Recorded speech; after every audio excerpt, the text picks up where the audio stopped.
The desperate call the Galactic Council chamber buzzed with panicked voices as Ambassador Crix of the Villani Empire stood before the assembly. His blue-scaled hands trembled as he activated the holographic display, showing his dying homeworld. Honored members, Crix began, his voice cracking. The plague has already consumed 3 of our major cities. Our scientists estimate we have less than 2 months before complete extinction. The assembled aliens murmured in their various languages. The Villani had always been proud, never asking for help. For them to come before the council meant their situation was truly desperate. Captain Roth, the human representative, leaned forward in his simple metal chair. Unlike the elaborate floating thrones of other species, humans preferred basic furniture. What kind of assistance do you need? Medical supplies, food, temporary shelter for refugees, Crix replied. We can offer payment in rare minerals from our outer colonies. The Torgan delegate, a massive creature with 4 arms, laughed harshly. The Villani Empire has resources worth more than most planets. Why come to us now? Crix's shoulders sagged. Because we've tried everything. Our medicine doesn't work. Our technology has failed us. We need outside help, or we die. Captain. Roth stood up slowly. He was average height for a human, with graying hair and kind eyes. Nothing about his appearance suggested the terror his species would soon unleash upon the galaxy. Earth will help, he said simply. The chamber fell silent.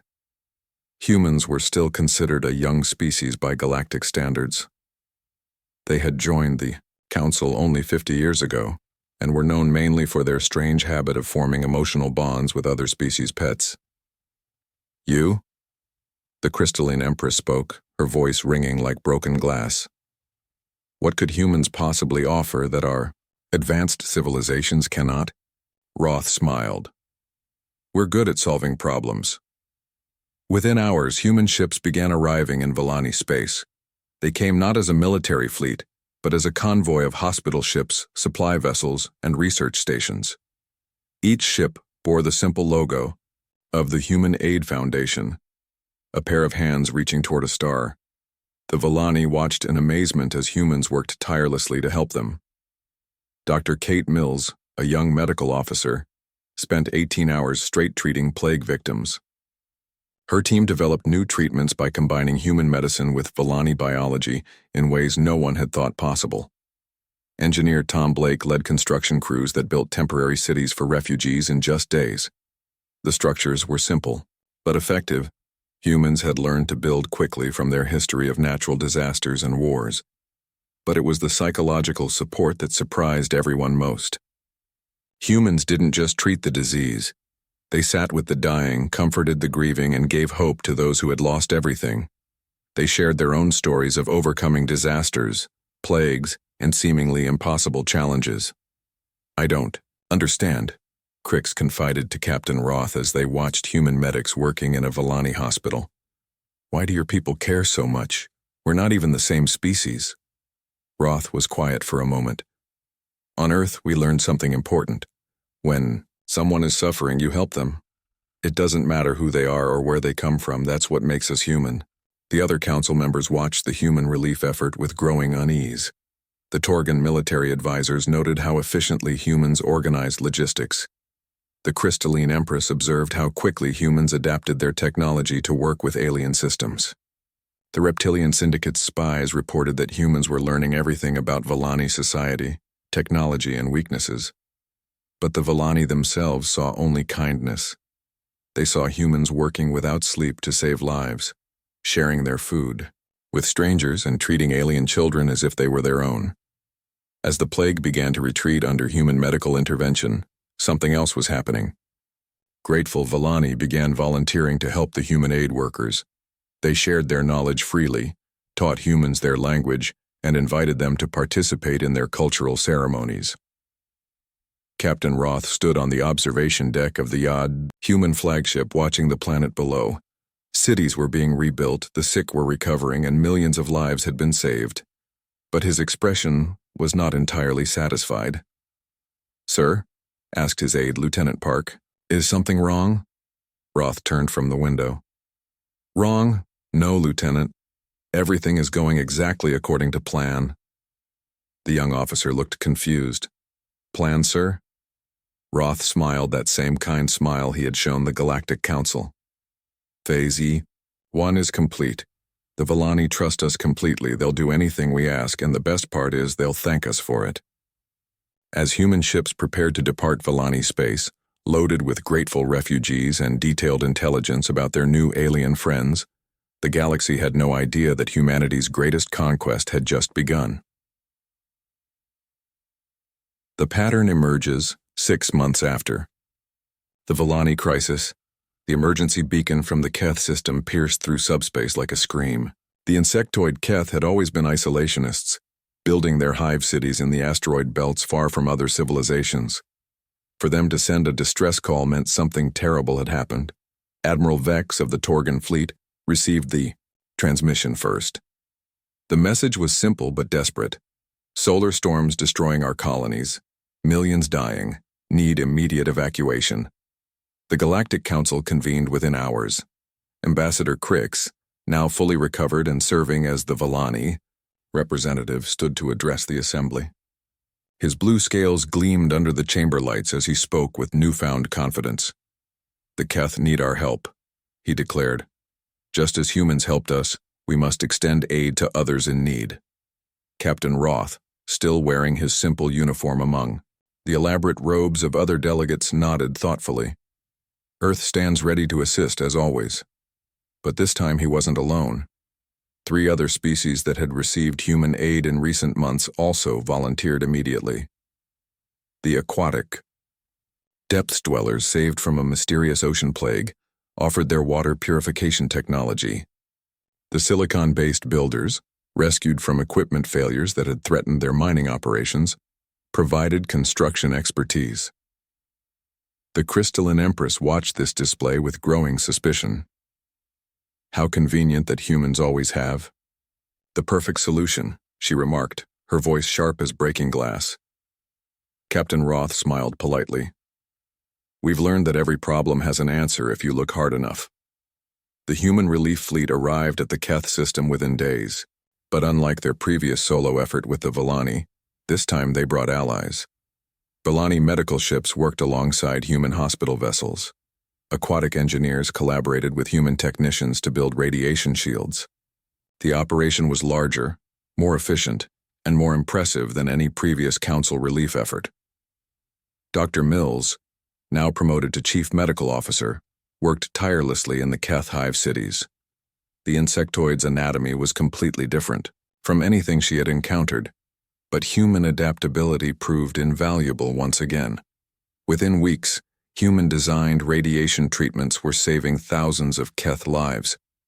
Engineer Blake, leading the evacuation efforts, marveled at how quickly the different species worked together under human coordination. It's like we're building something bigger than just relief efforts, he told his team. We're building trust. The Keth Queen, a massive creature with compound eyes and delicate wings, met with Captain Roth in her partially damaged throne room. Through translators, she expressed her gratitude in the clicking language of her people. Your species has shown us kindness we did not expect, she said. The Keth will remember this debt. Meanwhile, human cultural exchange programs were expanding rapidly. Young Volani studied at Earth universities, learning human languages and customs. Keth engineers worked in human shipyards, sharing their advanced hive mind coordination techniques. The aquatic depths invited human researchers to study their underwater cities. Lieutenant Park, now Captain Roth's chief aide, reviewed the monthly reports from these programs. The intelligence gathered was enormous. Detailed maps of alien territories, complete technological specifications, cultural weaknesses, and military capabilities. Sir, Park said during their private briefing, the other council members are starting to ask questions. The crystalline Empress has been demanding investigations into these crises. Roth's expression remained humble. No debt necessary, Your Majesty. Helping others is simply who we are. But in the shadows of the galaxy, other species were beginning to notice patterns. The Reptilian Syndicate's intelligence network had been tracking human movements. Agent Scales, their best operative, compiled a disturbing report. The solar storms that hit the Keth system, he he reported to the Syndicate Council. They originated from a region of space where human survey ships were operating 3 months ago. The Syndicate leader, an ancient creature with golden eyes, studied the data. Coincidence? The Valani plague, Scales continued. Genetic analysis shows it was artificially created. The aquatic depths contamination was caused by industrial chemicals not found naturally in their system. The silicon builder equipment failures all involved sabotaged power cores. The chamber fell silent except for the soft hissing of the air recyclers. Roth stood at the observation window of the human embassy station, watching ships from a dozen grateful species docking at human ports. Let them investigate. They'll find nothing conclusive. And even if they did, who would believe them? Half the galaxy now considers us their closest allies. He turned to face his aide. Besides, Phase 2 is already in motion. The floating gardens of Nimbus Prime are about to experience some atmospheric difficulties. Nothing that human environmental technology can't solve, of course. Park nodded, understanding. And the crystalline Empress's homeworld? Geological instabilities, very unfortunate. But humans have extensive experience with seismic engineering. Roth's smile never wavered. By the time anyone realizes the truth, gratitude will have built us an empire. Outside the station, human ships prepared for their next humanitarian mission, their holds filled with solutions to problems that didn't exist yet. The Web Titans, the floating gardens of Nimbus Prime, had been a wonder of the galaxy for centuries. Massive biodomes drifted through the planet's upper atmosphere, each one containing millions of the graceful Nimari people who had evolved to live among the clouds. When the atmospheric processors began failing, panic spread through the floating cities like wildfire. The delicate balance of gases that kept the gardens aloft was collapsing, threatening to send entire populations plummeting to the surface below. The emergency council session was different this time. Captain Roth no longer sat alone in the human section. Ambassador Crick stood beside him, along with Queen Chitara of the Keth and Admiral Depthsinger of the Aquatic Realms. They had formed an unofficial alliance, united by their shared experience of human salvation. The Nimari crisis requires immediate action, Crix declared, his blue scales reflecting the chamber's lights. We cannot allow another species to face extinction when we have the power to help. The crystalline Empress rose from her throne, her translucent form crackling with energy. How remarkable that these disasters keep occurring to species that border human space. Captain Roth maintained his calm demeanor. Proximity allows for faster response times, Your Highness. We've learned that in crisis situations, every hour matters. Agent Scales of the Reptilian Syndicate had been watching silently from the shadows. His investigation had uncovered disturbing evidence, but every time he presented it to the Council, the human allies dismissed it as conspiracy theories. The relief operation for Nimbus Prime was the largest yet. Human atmospheric engineers worked, alongside Valani medical teams and Keth construction drones. The aquatic depths provided specialized filtration systems, while human coordinators managed the entire effort with military precision.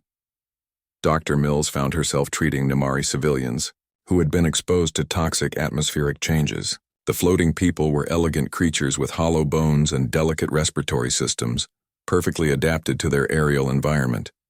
Your people are remarkable, she told Elder Skyweaver, one of the Nimari leaders. The way you've adapted to live in the clouds, it's beautiful. The Elder's feathered crest rippled with emotion, and your people's willingness to risk everything to save strangers is beyond our understanding. You ask for nothing in return.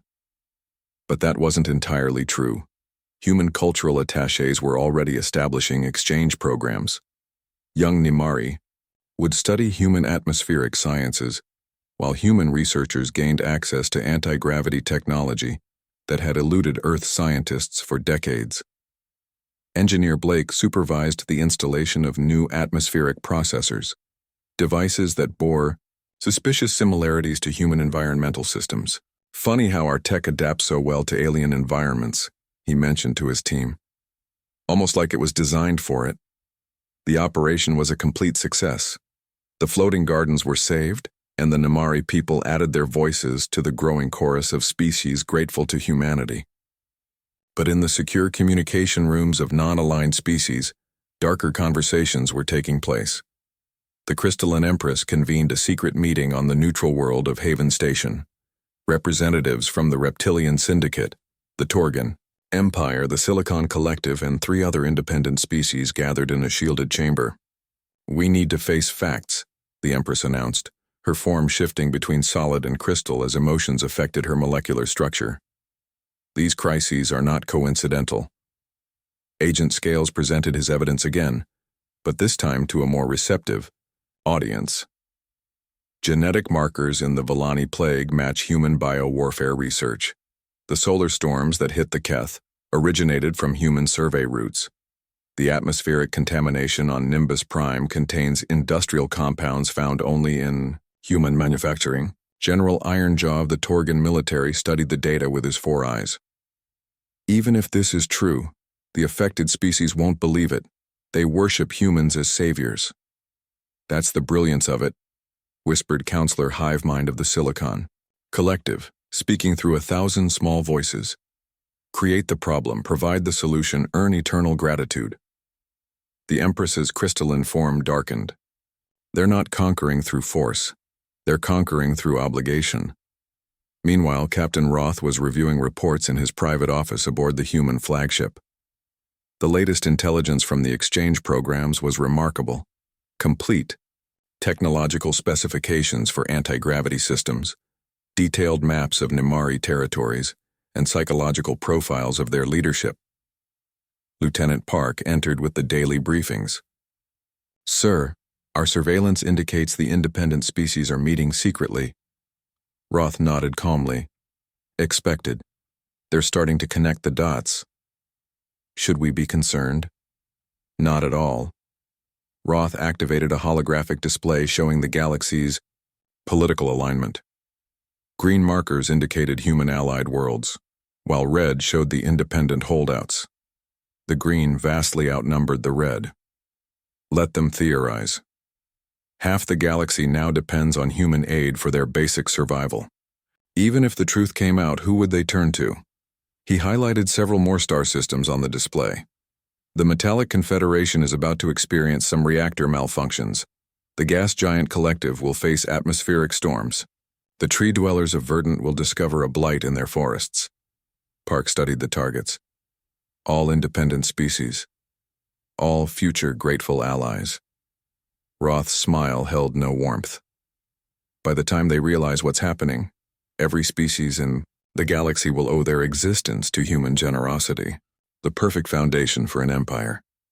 Outside, human ships prepared for their next humanitarian mission, carrying solutions to problems that would begin precisely on schedule. The trap revealed. The evidence chamber on Haven Station hummed with tension as Agent Scales laid out the final pieces of his investigation. Holographic displays showed shipping manifests, genetic analysis reports, and intercepted communications that painted a horrifying picture of systematic deception. The bioweapon that created the Volani plague, Scales announced to the secret alliance, was manufactured in a human laboratory on Titan base. "We have the shipping records." The Crystalline Empress studied the data, her form flickering between states as rage built within her crystalline matrix. "And the solar storm generators?" "Deployed by human survey ships 6 months before the Keth crisis.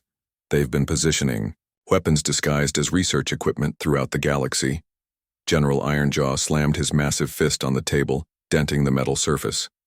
"We have to expose this to the Council immediately."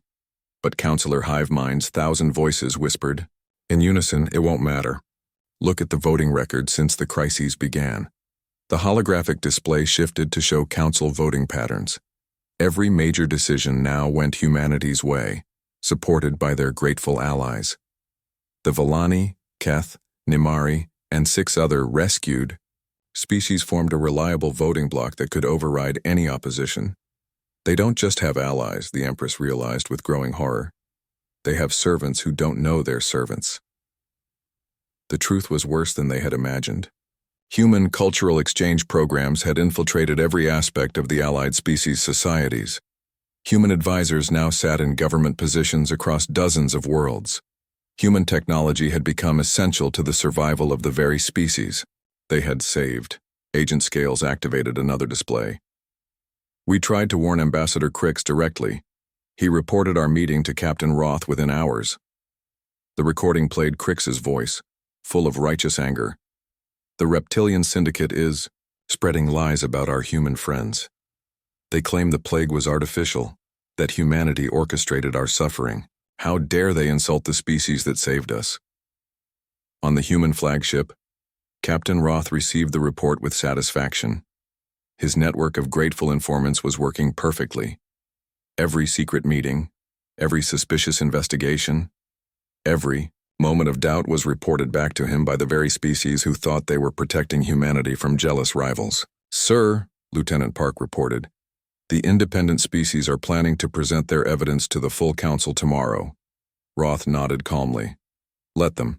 Sometimes the truth serves our purposes better than lies." The council chamber erupted in chaos as Agent Scales presented his evidence.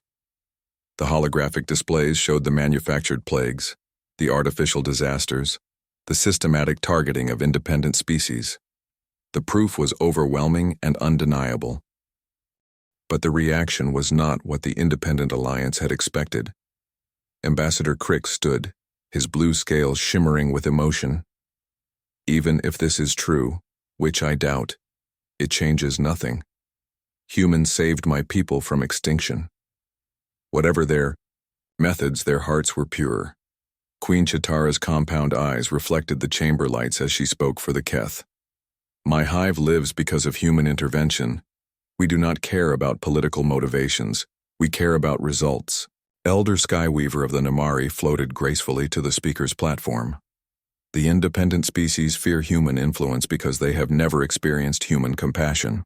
We have seen humans risk their lives to save strangers. That is not the behavior of conquerors." The Crystalline Empress watched in horror as species after species defended humanity. Even presented with absolute proof of manipulation, they refused to believe their saviors could be anything but benevolent. Captain Roth finally stood to address the chamber. His voice was calm, measured, almost sad. "I won't insult this assembly by denying the evidence. Some of it is accurate." A shocked silence fell over the chamber. "Yes, we have the capability to create biological weapons. Yes, we've studied solar manipulation and atmospheric engineering. Yes, we've positioned equipment throughout the galaxy." He paused, looking directly at his accusers. "Because we learned long ago that crisis reveals character. We needed to know who would help and who would stand aside when others suffered." Murmurs rippled through the allied species. This reframing of the evidence as a test of moral character resonated with their experience of human heroism. The independent species failed that test, Roth continued. When the Volani faced extinction, where were the Torgan fleets? When the Keth colonies were dying, where was crystalline aid? When Nimbus Prime was falling from the sky, where was reptilian assistance? The accused species shifted uncomfortably. They had indeed remained neutral during those crises, watching from afar as humans risked everything to help strangers. "We created the capability to cause disasters," Roth admitted, "but we only used it to test compassion. And we learned that half this galaxy has none." Ambassador Crix nodded firmly. "The humans tested our neighbors and found them wanting. That is not a crime. That is wisdom." The Independent Alliance realized with growing dread that their evidence had backfired completely. Instead of exposing humanity's deception, they had only reinforced the loyalty of humanity's allies. As the council session dissolved into heated arguments between the two factions, Captain Roth allowed himself a small smile. Phase 3 was complete. The galaxy was now irrevocably divided between those who trusted humanity and those who opposed them. And in any war, the grateful always fought harder than the suspicious. Total domination. The war began not with massive fleets or orbital bombardments, but with a simple vote in the Galactic Council. The motion was humanitarian in nature, establishing permanent human-led disaster response teams throughout the galaxy to prevent future tragedies. The vote split exactly as Captain Roth had predicted. Humanity's grateful allies supported the measure enthusiastically, while the independent species opposed it with growing desperation. When the final tally was announced, the human alliance had won by a decisive margin. "This is not a military occupation," Ambassador Crix declared, his blue scales gleaming with conviction. "This is organized compassion." The crystalline empress rose from her throne, her form crackling with barely contained energy. "You're handing them control of the entire galaxy under the guise of emergency response." Elder Skyweaver of the Nimari floated serenely beside the human delegation. "We have seen human response teams save worlds. Why would we not want them positioned to help others?" But Agent Scales of the Reptilian Syndicate had been monitoring human fleet movements. Their disaster response ships were arriving at strategic locations throughout the galaxy, not to help with emergencies but to establish permanent bases in Allied territory. "They're not deploying medical ships," he reported to the emergency session of independent species. "They're deploying military infrastructure disguised as hospitals." General Ironjaw studied the tactical displays with his 4 eyes. Fortress stations at every major hyperspace junction, supply depots in Allied systems, command centers positioned to control galactic trade routes. His massive frame shuddered with realization.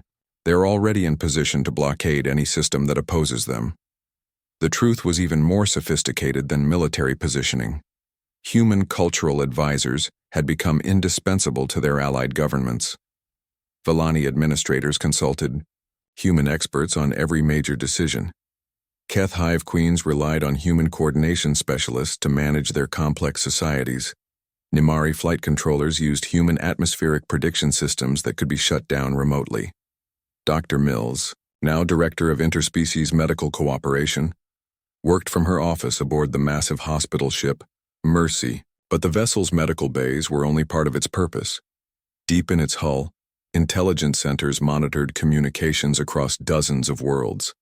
Any sign of dissent or rebellion was immediately reported to human command. "The Torgan Third Fleet is mobilizing," she reported to Captain Roth during their daily briefing. "General Ironjaw is preparing for armed resistance." Roth studied the tactical displays without concern.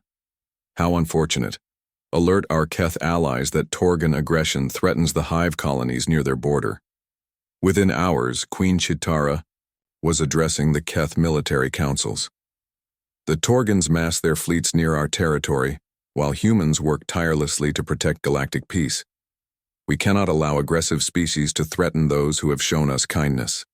The pattern repeated across the galaxy.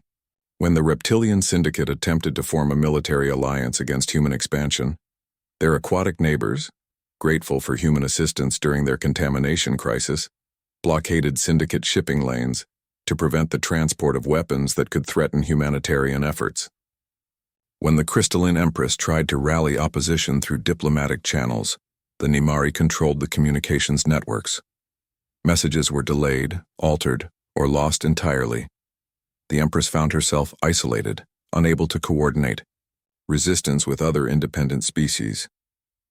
Engineer Blake, now overseeing infrastructure development across the galaxy, marveled at how completely their plans had succeeded. "We're not even fighting a war," he told his construction teams as they built their latest facility. "We're just maintaining order while our friends protect us from aggressors." The human bases were welcomed by local populations who saw them as symbols of security and prosperity. Human medical facilities provided free health care. Human schools offered advanced education. Human trade centers brought economic opportunity. The conquered species celebrated their own subjugation. The final battle, when it came, was brief and decisive.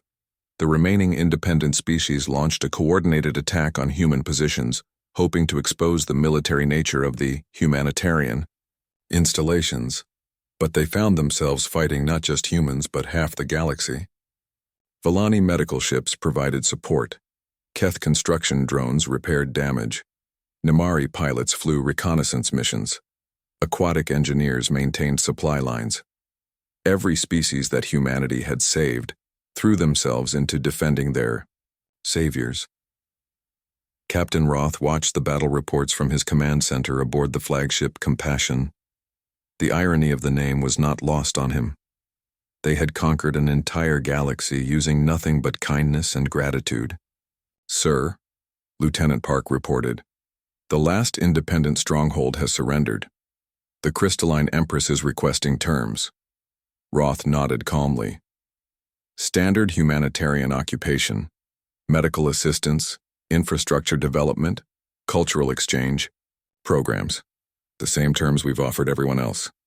He stood before the great observation window, looking out at a galaxy now completely under human control. Ships from dozens of species flew in perfect formation, their crews working together under human coordination. You know what the beautiful part is, Park?